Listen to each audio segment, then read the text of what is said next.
"Pick it up! That's a tripping hazard!" The words cut through the low hum of the cafe like glass across tile, loud, jarring, and sharp enough to turn heads. The man behind the counter was young, taut with impatience, and clearly done pretending to be polite. His apron was crooked, his jaw clenched. He didn't point, he kicked. The duffel slid across the polished floor with a dull scrape, colliding with the leg of a nearby chair. A few napkins fluttered down from the counter at the sudden movement. Clark Miles blinked slowly, his hands halfway to lifting the cup of coffee he'd just paid for. His shoulders stiffened at the sound of the bag being moved, but he didn't flinch, just turned his head, deliberate and slow, eyes settling on the green canvas now crumpled near his boots. "Sorry," he murmured, barely above the hum of espresso machines. "Didn't mean to." The barista's voice snapped back before the sentence could finish. "This isn't a bus station. You can't just dump your junk wherever you feel like it. Pick it up. Now." Clark shifted forward to stand, joints slow with years, fingers brushing the table for balance. He didn't argue, didn't complain. He moved with the quiet steadiness of someone used to enduring small humiliations. From 2 tables away, a man in a crisp white Navy officer's cap paused mid-sip. He hadn't moved when the voice first rang out, but now he set the porcelain cup down softly on its saucer. His gaze rested on the duffel, then on Clark, and he did not look away. If you believe every veteran deserves respect, subscribe, because every view helps this message reach those who need it most. Earlier on that day, the first sound of the morning was the hiss of the radiator pipe. Clark Miles opened his eyes slowly, blinking into the pale, washed-out light that crept through the sheer curtains.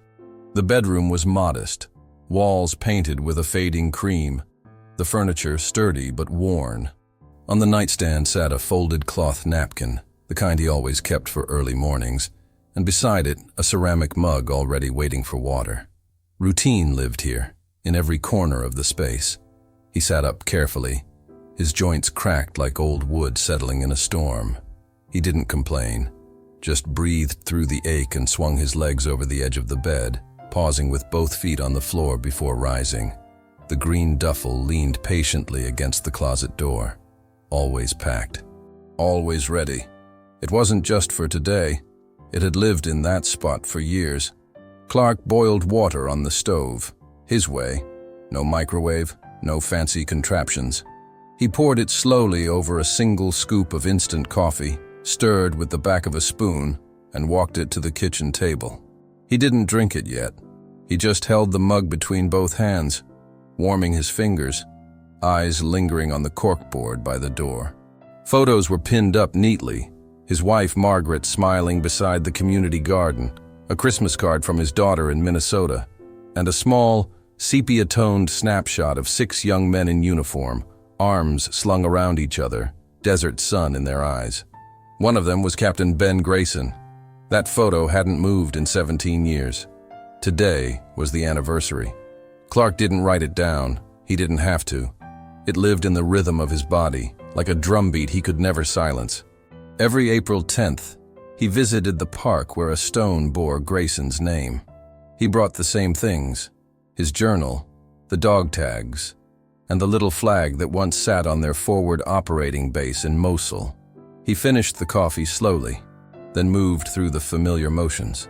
Shower, shave, buttoned a pressed flannel over his undershirt and stepped into his old brown coat. The cap came last, military green, sun faded at the edges, the patch of his unit barely visible now. He adjusted it just above his brow and nodded once in the hallway mirror, more out of habit than vanity.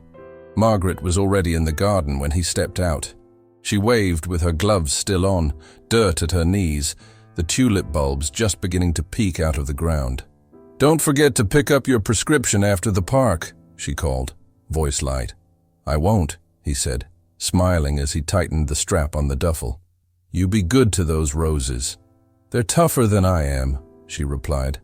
The sun was cool, the breeze full of pollen and the sound of distant lawnmowers. On the sidewalk, a pair of kids raced past him on scooters, One glanced over and smirked at the bag. "Looks like he's going camping," the other muttered. At the corner grocery store, Clark grabbed a bottle of water and a sandwich to tuck into the side pocket of the duffel. When he approached the counter, the clerk, a college kid with earbuds in, didn't look up, just rang up the items without a word and extended a palm for cash. "Good morning," Clark offered. Nothing but a blank stare. He paid, nodded politely, and stepped out. A cyclist passed him close on the sidewalk near the park entrance, yelling, "Heads up!" Even though Clark hadn't been in the way. The words stung, not in volume, but in tone. He didn't respond, just clutched the strap of the duffel a little tighter. He reached the coffee shop a few blocks from the park around midday. A small modern place with warm wood counters and tall glass windows. He liked it because the chairs were sturdy and the music wasn't too loud. Most days he would sit for 10 minutes, maybe write a few lines in his notebook before making the walk to the memorial stone. He ordered a small coffee. The young man behind the counter sighed when Clark asked if they had real cream. "It's on the bar," he said, already turning to the next customer. Clark took his cup and stepped carefully toward a table near the window. The duffel slid down beside the chair, resting gently at his feet. He rubbed his thumb along the side pocket once, then sat. The sun poured in through the glass, warm on his forearms. He reached into the bag, pulled out his journal, and opened to the last page. He had just started to write when the voice came sharp from behind the counter. "Pick it up. That's a tripping hazard." Clark lifted his head slowly. He hadn't misheard.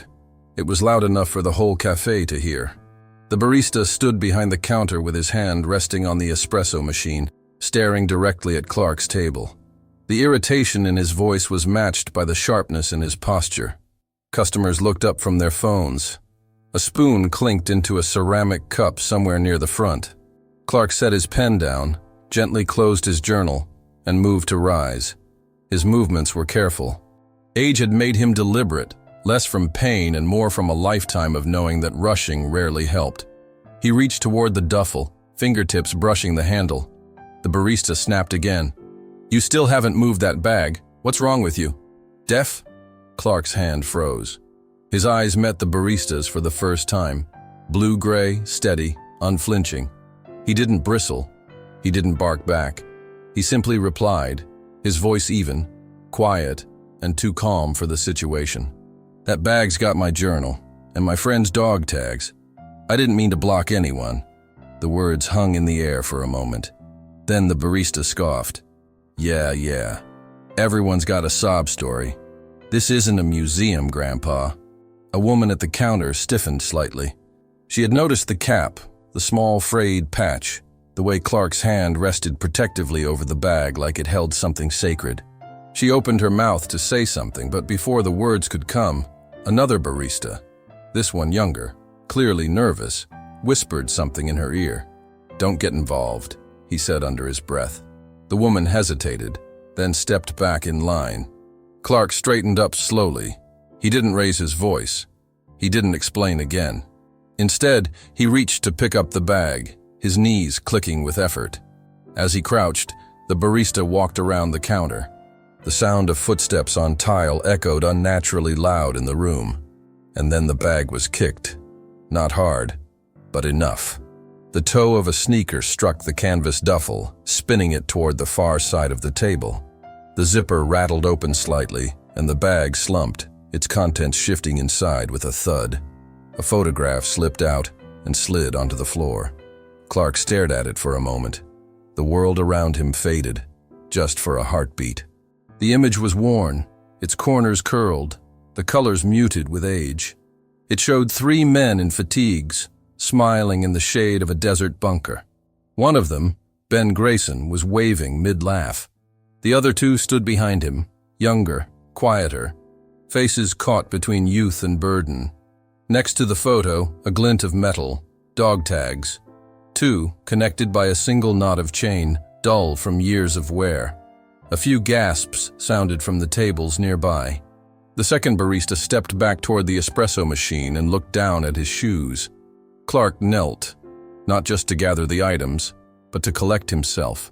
His hands moved with reverence, fingertips trembling only slightly as he picked up the photo, then the tags, then the edge of the triangle folded flag that had also fallen partially from the bag.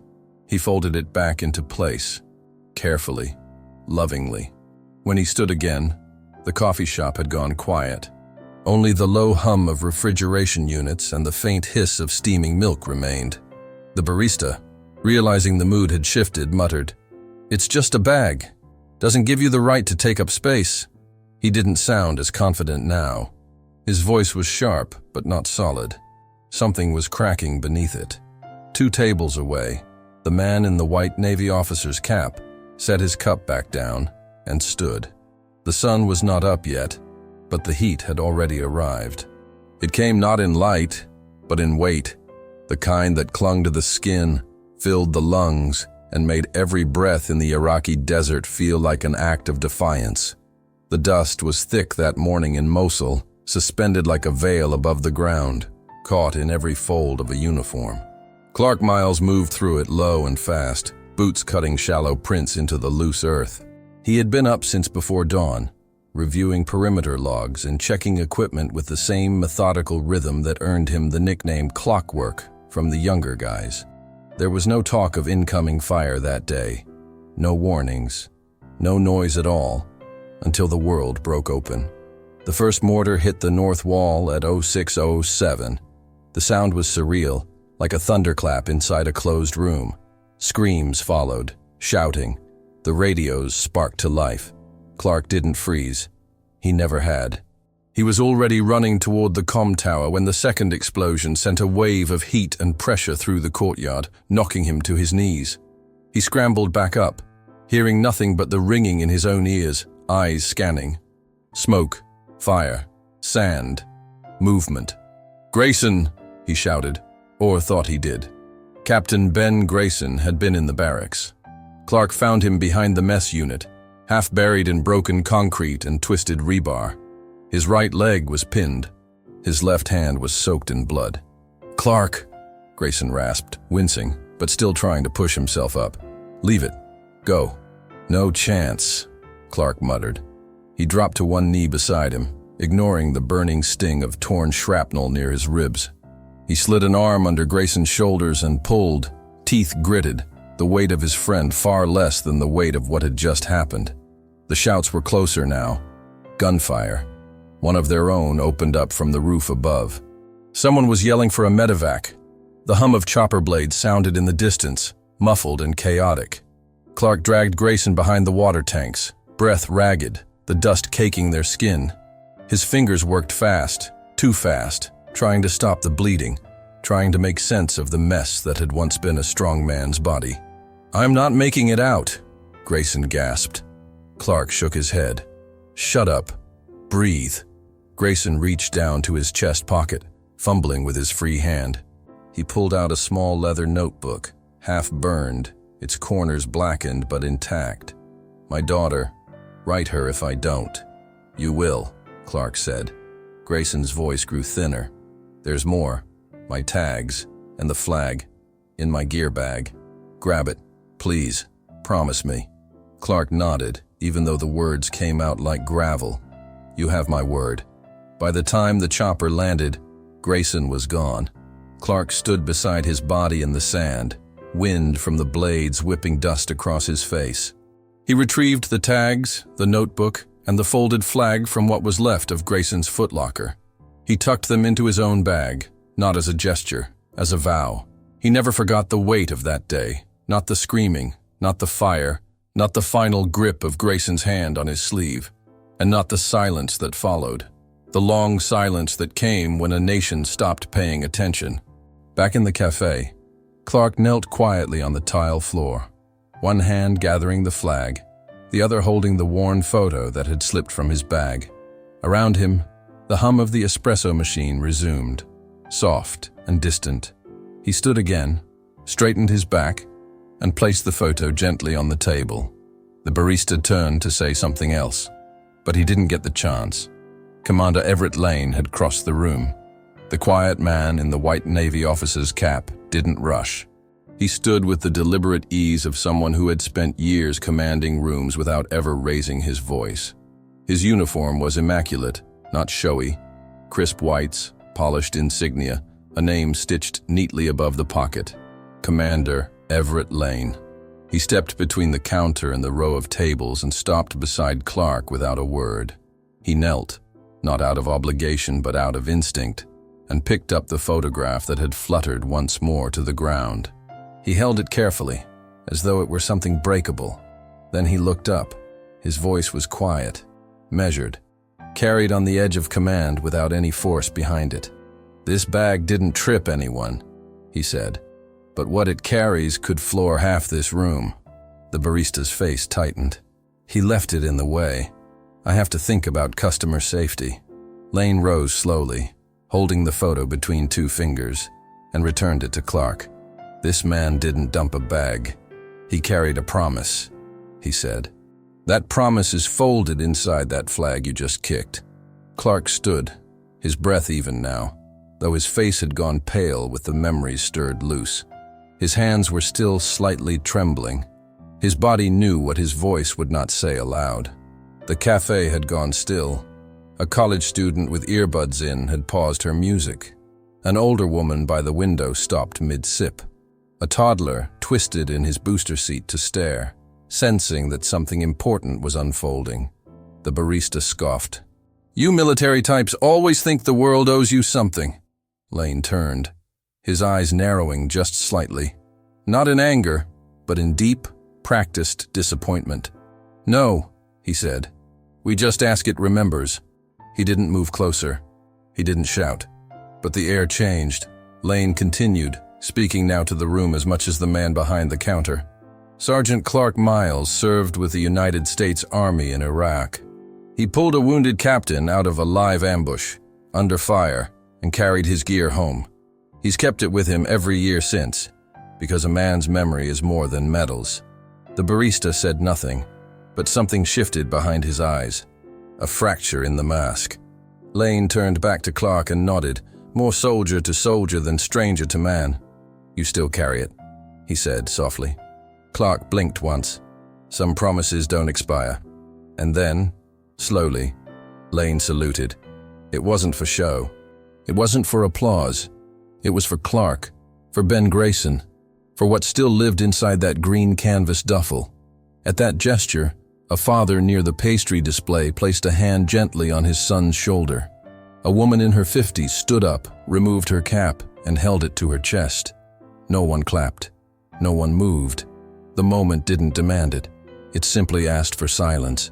For a few moments, no one moved. The cafe had grown still in a way that wasn't silence, but reverence. There was no music, no milk steaming behind the counter, no sound of chairs scraping across tile, only the soft hum of refrigeration and the echo of Commander Lane's salute still lingering in the air. Clark Miles lowered his eyes, not out of shame, but from the quiet impact of something he hadn't felt in a long time: recognition. The photograph was now safely tucked back into the pocket of the duffel. The tags rested atop the folded flag, the chain coiled loosely like a resting serpent. Clark adjusted the strap on the bag, then gently rested it against his boot. His face was steady, but his eyes were glassed with the weight of memory. He hadn't wanted a scene. He hadn't expected a voice to rise on his behalf. He had only wanted a few quiet minutes with his journal and a small cup of coffee before visiting the stone that bore his captain's name. But now, without any plan, without permission, something sacred had unfolded. A woman in a cardigan walked over from the window table. She didn't speak at first, just placed a hand softly on Clark's shoulder and looked him in the eyes. Then she said, "Thank you," with the tone of someone who meant it, and who had waited too long to say it. A young man, perhaps in his 20s, stood up slowly and crossed the room. He wore a faded university sweatshirt, headphones hanging around his neck. He knelt briefly, picked up the tip of the folded flag that had slipped once more from the bag, and returned it to Clark with both hands. His palms were trembling slightly. "I didn't know," he said. "I should have known." Clark looked at him for a long second and simply nodded. Someone began to clap, but the sound faltered, not because it was unwelcome, but because it felt like the wrong kind of tribute for what had just passed. Instead, people stood. Not all at once, not dramatically, but gradually, quietly. Some bowed their heads. A few placed hands to hearts. One elderly man with a cane saluted and held the gesture until Clark met his gaze and returned it with a slow, respectful nod. Even the younger barista behind the counter wiped his eye with the sleeve of his shirt and turned away for a moment, pretending to adjust something on the espresso machine. Commander Lane remained near Clark, his posture relaxed now. The tension in his shoulders softened. "Some people think service ends with a uniform," he said quietly, mostly for Clark. "But they forget. Memory is a kind of service too." Clark exhaled deeply. Not tired, not angry, just full. "I never wanted a thank you," he said. "I just didn't want Ben to be forgotten." "You made sure of that," Lane replied. Then Clark did something he hadn't done in a long time. He smiled. It wasn't broad, but it was real. Not the kind you offer out of habit or politeness, but the kind that grows from somewhere rooted and private, where pain and pride cohabitate.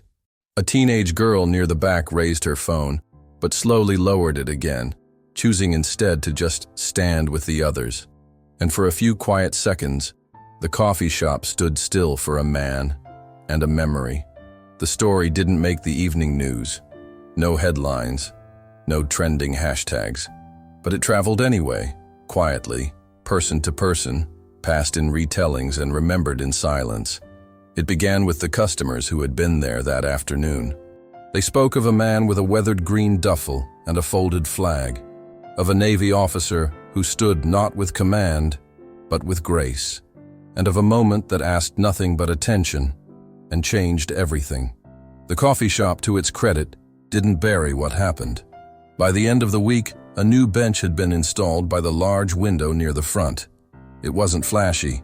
Simple wood, dark-stained, with a small brass plaque centered across the backrest.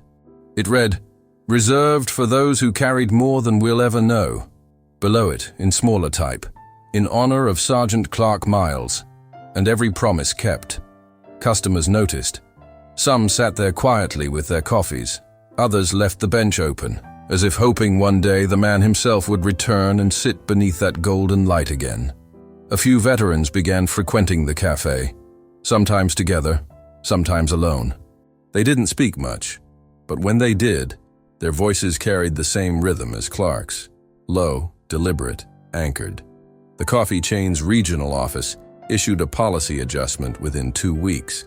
Staff were instructed to recognize military insignia, flags, or visible tags as signs of significance, not clutter.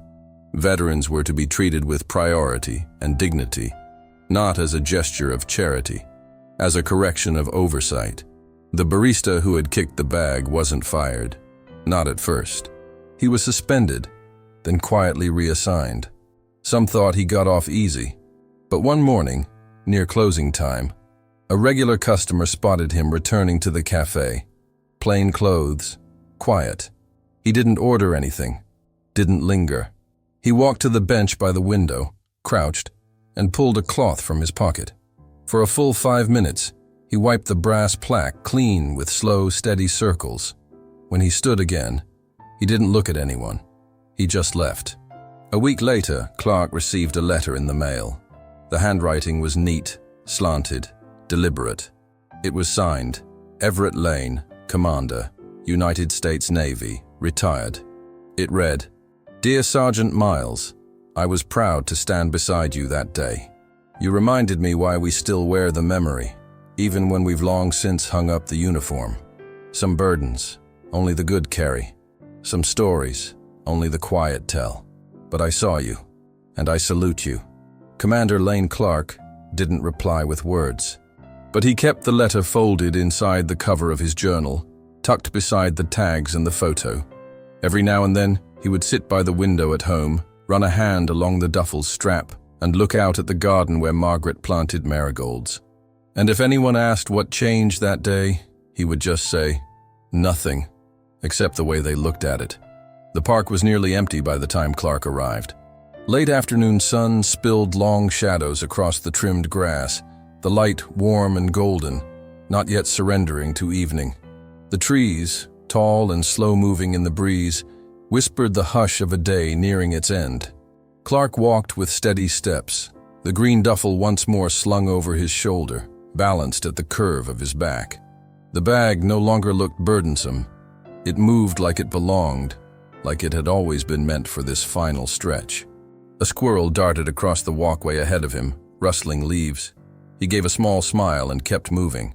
The memorial stone stood beneath a grove of trees near the back of the field, unassuming, almost easy to miss. No flags or fences, just a carved slab of granite set into the ground. The name Captain Benjamin Grayson etched cleanly into the surface. Beneath it, the words, duty, honor, home. Clark crouched with quiet care. He placed the duffel beside the stone, unzipped it, and reached inside. First came the folded flag, edges worn, colors softened. He smoothed the fabric across his lap, then gently set it down in front of the stone. Next, the dog tags. He laid them on top of the flag, chain coiled like a question mark, glinting in the sun. He didn't speak right away. He didn't have to. The silence between men who knew each other in war is not empty. It's full. After a moment, he reached into the bag once more and pulled out his journal. He opened to the last page, the pen already resting in the crease. He wrote slowly.